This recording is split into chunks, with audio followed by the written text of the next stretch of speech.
Adu Laba 2025, BCA, BRI, Mandiri, dan BNI.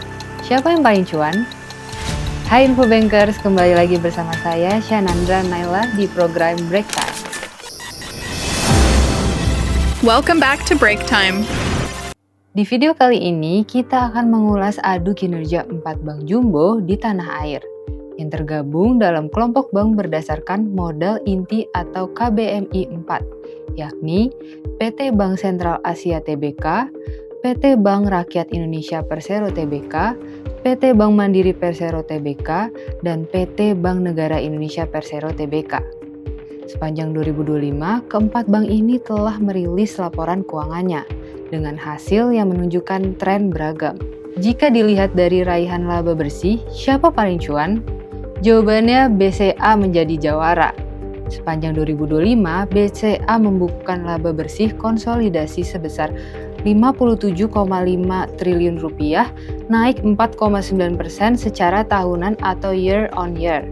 Di posisi kedua ada BRI dengan laba bersih 57,13 triliun rupiah, meski turun 5,26% dibandingkan tahun sebelumnya.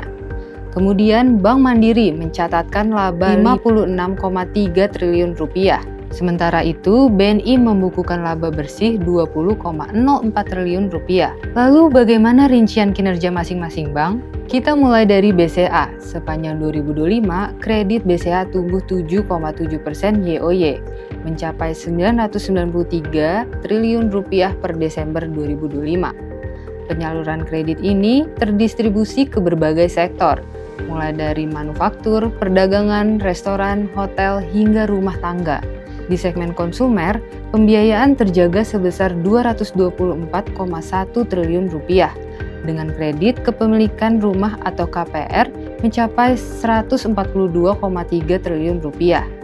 Kredit kendaraan bermotor atau KKB tercatat 56,6 triliun rupiah.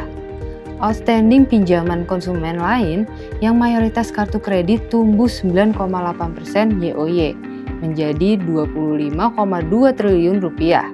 Dari sisi profitabilitas, pendapatan bunga bersih BCA tumbuh 4,1% YoY dan pendapatan selain bunga naik 16% YoY. Kualitas kredit juga tetap terjaga. Rasio loan at risk atau LAR membaik ke 4,8%. Dari sebelumnya 5,3%. Sementara rasio non-performing loan atau NPL terkendali di level 1,7%, dengan pencandangan NPL sebesar 183,8% dan coverage LAR 71,6%. Dari sisi pendanaan, dana pihak ketiga atau DPK, BCA tumbuh 10,2% YoY, mencapai 1.249 triliun rupiah. Berikutnya BRI. Meski laba bersihnya turun menjadi 57,13 triliun rupiah, kinerja kredit BRI tetap tumbuh solid. Kredit konsolidasi BRI naik 12,31% YoY menjadi 1.521,49 triliun rupiah pada 2025. Namun, rasio NPL gross meningkat ke 3,29% dari sebelumnya 2,94%. Sedangkan NPL net berada di level 0,96%. Meski naik, angka ini masih di bawah ambang batas regulator sebesar 5%.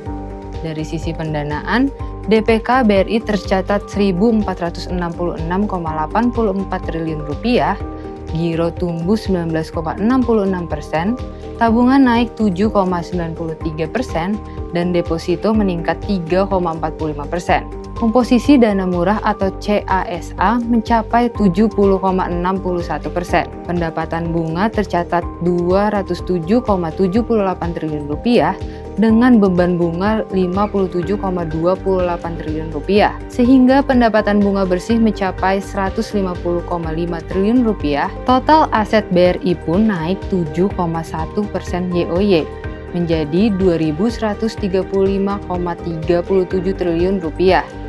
Kita beralih ke Bank Mandiri. Sepanjang 2025, Bank Mandiri membukukan laba bersih 56,3 triliun rupiah. Kredit tumbuh 13,4% YoY, mencapai 1.895 triliun rupiah. atau di atas rata-rata industri sebesar 9,69%. Pendapatan bunga bersih tercatat 106 triliun rupiah. DPK Bank Mandiri tumbuh 23,9% YoY menjadi 2.105,8 triliun rupiah. Dana murah atau CASA tumbuh 12,6% YoY menjadi 1.431,4 triliun rupiah. Kualitas aset tetap solid dengan rasio NPL growth sebesar 0,96% di bawah rata-rata industri. Total aset Bank Mandiri melonjak 16,6% YoY menjadi 2.829,9 triliun rupiah. Terakhir BNI. BNI mencatatkan laba bersih 20,04 triliun rupiah, turun 6,63% dibandingkan tahun sebelumnya. Namun, kredit tumbuh 15,9% YoY, seiring ekspansi ke sektor produktif. Pertumbuhan ini didukung dana murah yang naik 28,9% YoY. Giro tumbuh 43,8% dan tabungan meningkat 11,2%. Dari sisi permodalan, rasio kecukupan modal atau CAR berada di level 20,7%, jauh di atas ketentuan regulator. Kualitas aset juga membaik. Rasio NPL bruto tercatat 1,9% dan loan at risk turun menjadi 8,5%. NPL coverage ratio mencapai 205,5%. Menunjukkan percadangan yang kuat. Total aset BNI pun naik 20,53% menjadi 1.362 triliun rupiah. Jadi Infobankers, jika dilihat dari sisi laba bersih, BCA menjadi yang paling cuan di 2025. Disusul sangat tipis oleh BRI, lalu Bank Mandiri dan BNI. Namun jika melihat pertumbuhan kredit, Bank Mandiri dan BNI justru mencatatkan akselerasi yang lebih tinggi. Artinya, persaingan bank jumbo masih sangat ketat, baik dari sisi profitabilitas, pertumbuhan bisnis, maupun kualitas aset. Nah, menurut Infobankers, siapa yang paling solid secara fundamental di 2025?